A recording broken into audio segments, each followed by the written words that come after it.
Good morning. Sound వస్తుంది, ఒకసారి check చేయమా. Good morning Venkat గారు, మిత్రులకు నమస్కారం. కాలంలో ఉన్నటువంటి మిత్రులకు తప్పకుండా కులగణన అనేటువంటిది ఎవరైనా స్వాగతించాల్సినటువంటి అంశం. ఎందుకంటే ఏ జనాభా ఎంత ఉన్నది, వాటికి సంబంధించినటువంటి రాష్ట్రానికి సంబంధించినటువంటి బడ్జెట్ ఎట్లా దాన్ని ప్రజలకు పంచాలి అనేటువంటి విషయంలో తప్పకుండా ఈ బీసీ కులగణన చాలా ఉపయోగపడుతుంది అనేటువంటి అంశం వాస్తవం. సంబంధించినటువంటి అంశంలో కూడా ఎవరికి ఎంత మాకెంతో మాకంత అనేటువంటి ఒక చైతన్యం మొదలైంది రాజేష్ గారు. ఇప్పుడే కాదు, గత దశాబ్ద కాలంగా. అంతకు ముందు కొంత బీసీలు చైతన్యవంతంగా లేకపోయినప్పటికీ కూడా ఒక దశాబ్ద కాలము, రెండు దశాబ్దాల కాలంగా ప్రతి కులం గాని, ప్రతి కులంలో ఉన్నటువంటి సామాజిక వెనుకబాటుతనం గాని వాళ్ళందరూ కూడా చైతన్యంతో మాకేమో ఓట్లు ఎక్కువ ఉన్నాయి, రాజ్యాధికారంలో మా పాత్ర తక్కువ ఉందనేటువంటి ఒక భావన సర్వత్రా ఒక విస్ఫోటనం లాగా మెల్లమెల్లగా పర్కులేట్ అవుతున్నటువంటి విషయం వాస్తవం.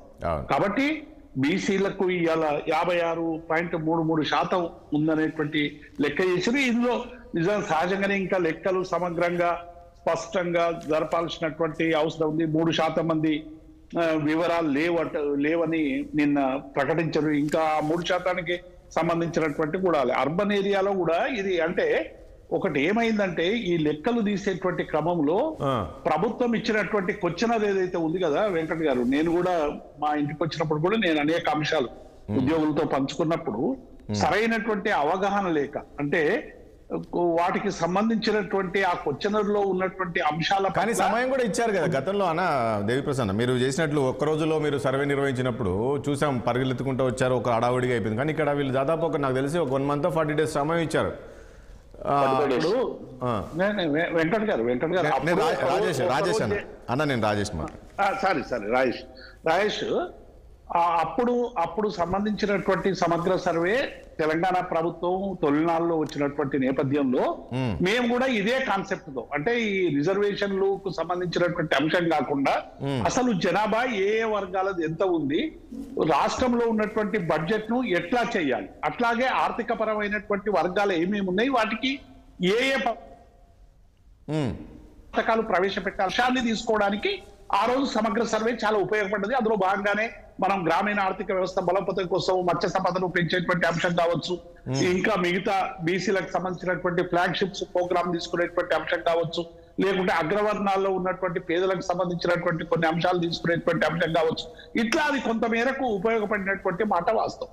ఇప్పుడు కూడా ఈ రిజర్వేషన్ కాంగ్రెస్ పార్టీ, అంటే ఇప్పుడు కొత్తగా కాంగ్రెస్ పార్టీ ఏం చెప్తా ఉన్నదంటే ఇది ఒక చారిత్రాత్మకమైన నిర్ణయం, మేము చేసినాము, ఎవరు చేయలేదు, రేవంత్ రెడ్డి ప్రభుత్వం చేసింది అనేటువంటి మాట చాలా ప్రబలంగా వినిపిస్తున్నటువంటి మాట కనబడతాం. నేను ఏమంటున్నానంటే ఈ దేశాన్ని పరిపాలించింది ఎవరు రాజేష్ గారు?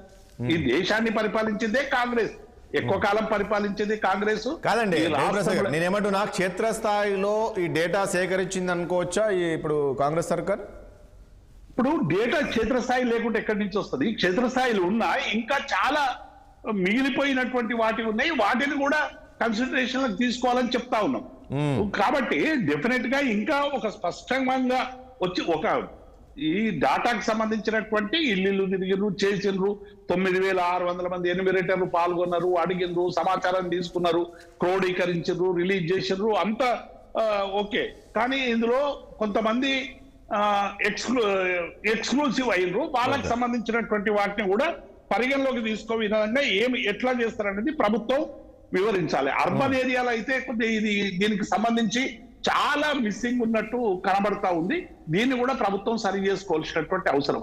కాబట్టి ప్రభుత్వం ఇవాళ 42% బీసీలకు రిజర్వేషన్ ఇస్తామని ఏదైతే బీసీ డిక్లరేషన్ ఇచ్చిందో ఆ డిక్లరేషన్ కు అనుగుణంగా ఇవాళ ఈ 56.33%, మరి 42 కాదు 56 ఉన్నాం కాబట్టి మనం దాన్ని పెంచిస్తుందా, ఎట్లు ఇస్తుంది అనేటువంటిది ఇలా కాంగ్రెస్ పార్టీ. ఎందుకంటే ఒకటి దేవిప్రసాద్ గారు ఇక్కడ పాయింట్ ఒకటి ఏంటంటే, ఇప్పుడు వీళ్ళు కులాల ప్రాతిపదికన ప్రతి కులాలని చేర్చారు. పేపర్లో చదివితే ప్రతి కులాన్ని చేర్చారు. వీళ్ళు బీసీలో ఉన్నారు, వీళ్ళు ఎస్సీలో ఉన్నారు, వీళ్ళు ఎస్సీలో ఉన్నారు.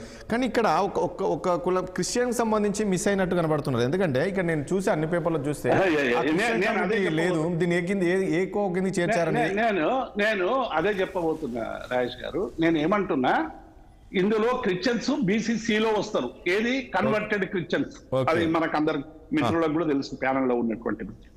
మిగతా వాళ్ళు ఎస్సీస్నే అంటే క్రిస్టియన్ కమ్యూనిటీగా మారినప్పటికీ కూడా చాలా మంది ఎస్సీస్ గానే కంటిన్యూ అవుతున్నటువంటి సందర్భాన్ని వస్తా ఉన్నాం.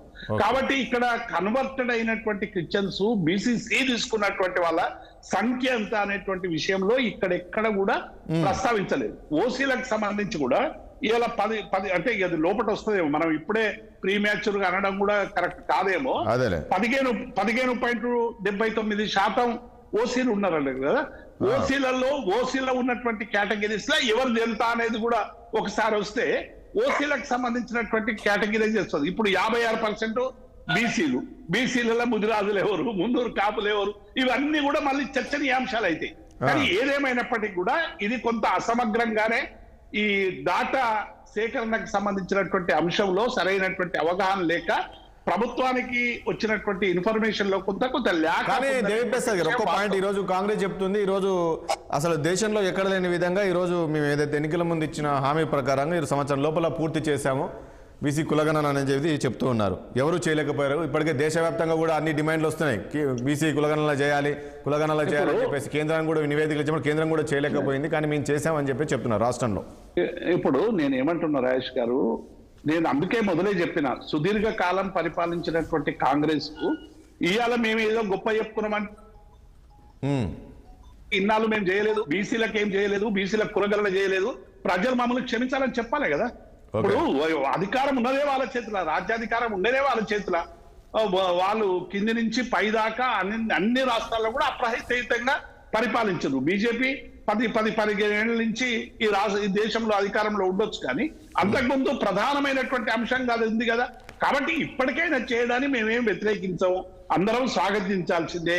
కానీ ఇందులో మిస్సింగ్స్ ఉన్నాయనేది చేయాలి. రెండవది కూడా ఈ లెక్కలు తీయడమే చారిత్రాత్మకం కాదు రాజేష్ గారు.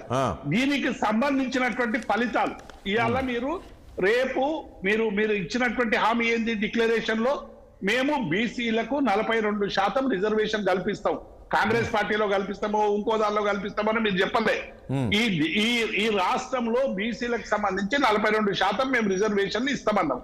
మీరు ఇవ్వాల్సినటువంటి బాధ్యత ఉంది. దానికి సంబంధించినటువంటి టెక్నికాలిటీస్, లీగల్ ఆస్పెక్ట్స్ అన్ని తెలిసే కదా మీరు ఈ హామీ ఇచ్చిండ్రు. ఇలా స్థానిక సంస్థల ఎన్నికలకు మీరు పోబోతా ఉన్నారు. దీన్ని మీరు ఎట్లా అధిగమిస్తారు అనేటువంటి అంశం మీద కూడా ఏదో మేము లెక్క తీసినాం, శాసనసభలో తీర్మానం చేసినాం, పంపించినాం. ఏబిసిడి వర్గీకరణ కూడా గతంలో తీర్మానమైంది, పంపించినాం. ఇప్పటి వరకు అమలు కానటువంటి పరిస్థితి కనబడతా ఉంది. కాబట్టి ఇప్పటికైనా దీని మీద కాంగ్రెస్ ప్రభుత్వం ఏం చేయబోతా ఉన్నది, ఎట్లా 42% ఇస్తుంది? డెఫినెట్ గా 42 కాదు. ఇలా బీసీ సంఘాలు నిన్న శాసనసభ సమావేశాలు నిర్వహించబోతున్నారండి, రేపు తెలియబోతున్నారు ఏం చేయబోతున్నారు. కేబినెట్ లో ఎట్లాగో ఇది వచ్చింది కాబట్టి తీర్మానం చేస్తారు, శాసనసభలో పెడతారు. అది షార్ట్ డిస్కషన్ జరుగుతుంది, ఒకటే రోజు సభ కదా. కాబట్టి షార్ట్ డిస్కషన్ జరిగి దీని మీద నేను ఊహించేది తీర్మానం చేసి కేంద్రానికి పంపించే ప్రయత్నం చేసి మా చేతిలో ఇది లేదని దులుపుకునేటువంటి ప్రయత్నం చేస్తారనేటువంటి విషయాన్ని నేను స్పష్టం చేస్తాను. రైట్. ప్రకాష్ రెడ్డి గారు ఎట్లా చూస్తుంది బీజేపీ సర్వేకి సంబంధించి రాహుల్ గాంధీ ఏదైతే ప్రజలకు ఇచ్చిన హామీ ఏదైతే ఉందో